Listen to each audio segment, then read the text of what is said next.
we bought a home real high, and we had people that wanted to get it, but they couldn't qualify for a loan. And we're moving from Idaho to South Carolina. We didn't want the whole nightmare of trying to manage renters. Hey, how you doing? Hey Ryan, how's it going? Good, Richard. Yourself? Can't complain. Oh, sorry, good, man. Yeah, so Richard Olson and I own the home there in Richland, South Carolina, off of Morgan Dollar Road. It was a small 1950s cabin, a really cute little farmstead on 5 acres, and we bought it in 2008 when the market obviously was a little higher than it is now, probably. And yeah, a lot higher.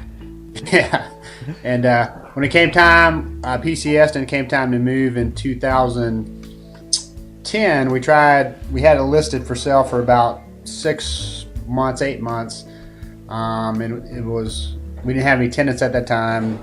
AC got stolen, which was kind of a sour deal. Then we ended up getting a tenant, and she stayed in it for about 2 years, but unfortunately she was not she didn't stick to the actual lease agreement, and she had dogs and some other stuff, and it probably cost me about $20,000 worth to fix the floors the first time.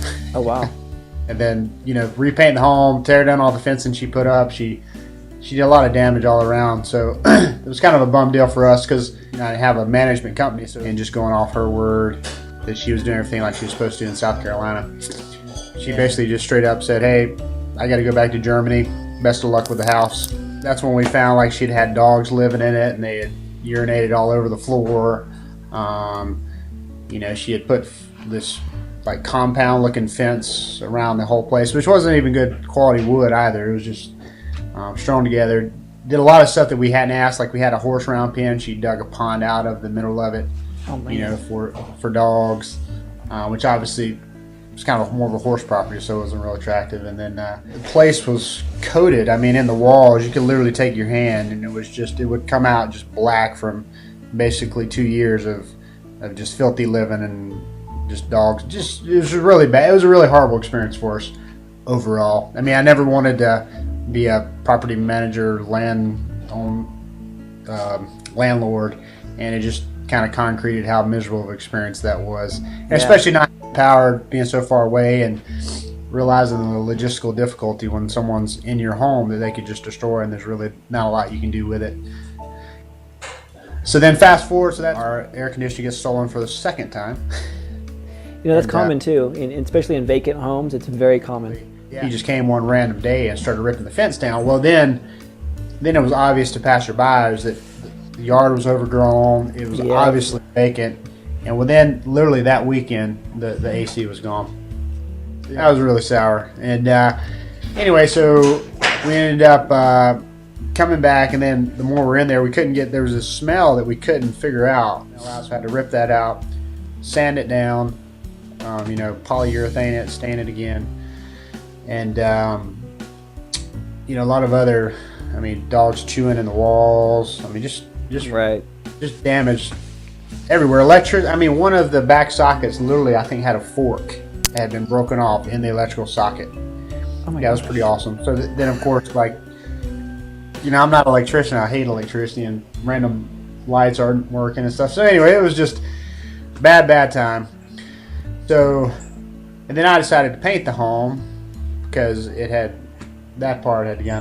was needed paint, and put it back on the market. Obviously, we had it on the market in July. We had one offer before we had done any renovations at pretty low price, and of course, I think we had one offer, and the lady's like, "Yeah, we'll take that price, but we want all these renovations done." It's like, it's to the point of what we're trying to offer. We were using a local realtor. My family was in South Carolina while I was in Idaho training.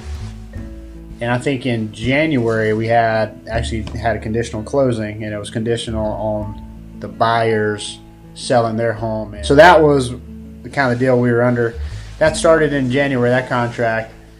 And I want to say by the end of March, they still hadn't sold the home, and weren't really, it wasn't just that, it's just they weren't really willing to communicate, because we're like, hey, we got to go, or do you want to rent the place, or Right. Weren't communicating. And the realtor was very frustrated because his communication skills were less than excellent. So then I think you answered a Craigslist ad that we had for That's the right. home and said, hey, this is kind of my company. At first, I read it and I thought, well, this is a generic scam. Here's this guy telling me he can get somebody in my house, no problem, got a long waiting list. Like, this is the same blah, blah, blah. Like, I'm winning a cruise ship. So I think what you presented was, hey, I have an investment company. Basically what I do is I go to homes that are underwater and I help match people who can't sell a home, people who can't afford a loan. Because that was another thing we had. We probably had, I had a list of like 13 people wanting to rent and probably another 5 or 6 that wanted to buy, but inevitably 2 or 3 literally went through the process but they couldn't qualify for a loan. Yeah, it's very common these days. Yeah, so it's a very frustrating process. And so the home was good. It's just, like you said, is underwater home, and trying to find people that are qualified for it was a challenge. And then it sounded too good to be true. But we never met. We did everything via email, text, yep, and we actually phone finally calls. And phone calls. Yeah, we met finally after it had already been done. All through correspondence between my attorney and yours. Yeah, you're absolutely right. I mean, we did everything via text and email. And again, for me, personally, that trust was built because you said, hey, this is what I can do. You're honest about it, and you explained to me how the process worked. And then you did exactly what you said you would do. And so you've been truthful about everything. And even when it hasn't been good. And that's the other thing that is always, to me, a telltale sign of honesty is when, I think at one point you broke down, hey, here's option A, option B, option C. Good, but they weren't all like, hey, yeah, we're going to get your home sold and debt free in a year. Like, no problem. They're all like, hey, understand if you choose this is the road you got. If you choose this is your road you got. And you were very honest too. I was very trusting because you were very clear about, hey, this is how it does benefit me and this is how it doesn't benefit me. You weren't trying to like hide the fact that, hey, this is more profitable for me to go this route and less profitable for me to go that route. At the end of the day, we probably lose a lot more business than we actually win from being, right. From being that transparent and that honest. Right.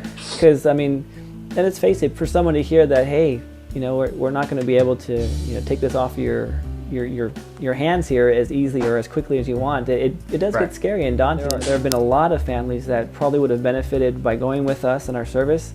Right. That they're still struggling today just because they're trying to look for that person out there to tell them something that they want to hear that might not be a reality, unfortunately. Right.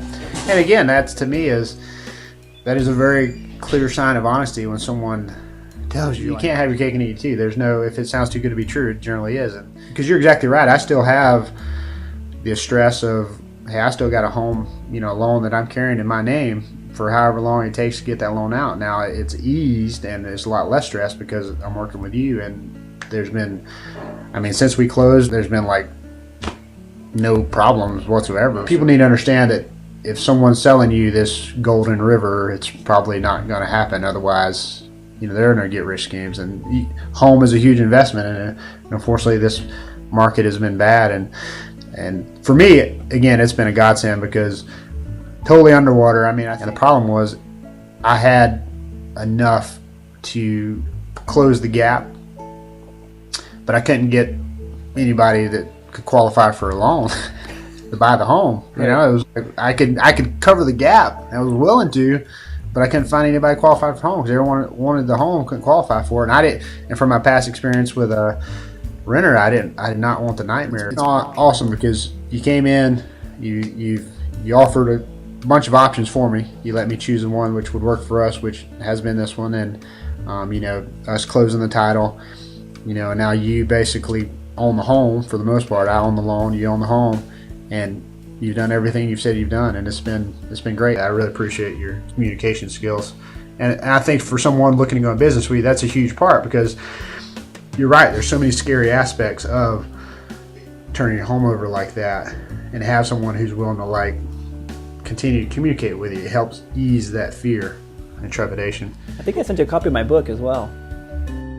Yes, you did. So and I think at that point I went ahead and made a break with my realtor and decided to jump on board with you because like you said, our situation was, we bought a home real high and we had people that wanted to get it, but they couldn't qualify for a loan, and we're moving from Idaho to South Carolina. We didn't want the whole nightmare of trying to manage renters, and you presented the option of being able to basically be a property management until the home people can qualify for. So I'm a very skeptical person. I'm Marine Corps, I'm law enforcement now, so I pretty much assume everybody's lying to me.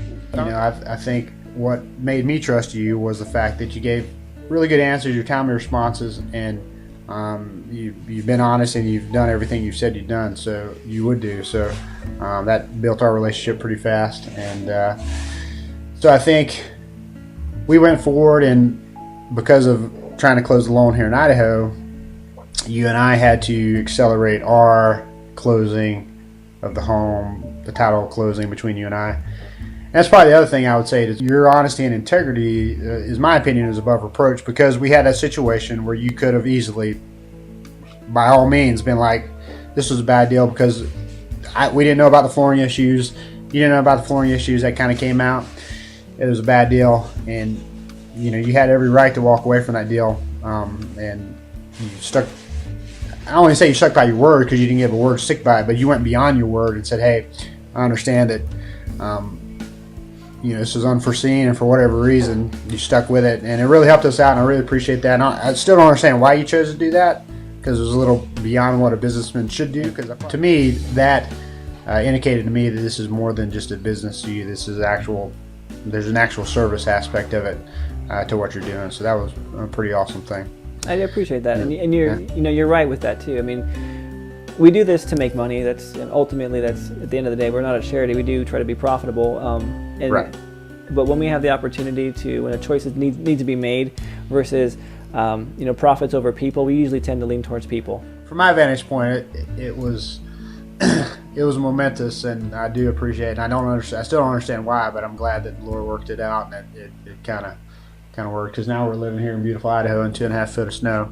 The cool thing that that gives me joy is that, you know, your family, you're able to buy a house, and most people, they realize they think like, well, shoot, I got this mortgage somewhere else, I probably can't buy a house, I'm probably gonna have to end up renting until my house gets, you know, sold somewhere else, and that could be, you know, 4 or 5 years, who knows, but that's not the case. I mean, and you've proven it, that, you know, you went out and you got a house yourself, so it can be done.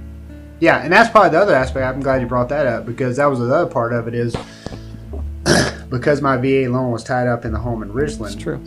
Through that process of trying to qualify for a loan, because there were a lot of places that they did this number, and they're like, well, because you've got this mortgage, it's rented, and we only count 75% of it, and then we only count 75% of that, and so they come up with this arbitrary number, not looking at my credit history as a whole. And so, like, USAA wouldn't give me a loan, and I've done great business with them for years, and you know, I went with this one company, and the point being, that loan officer, I could not answer a lot of their questions, and you interacted with them and helped me to secure the loan out here, because you spoke that language, and you helped me get a loan out here because you actually talked with them, explained to them what was going on. So they basically counted that as nothing against me, which helped me to actually get the loan out here. So that was huge.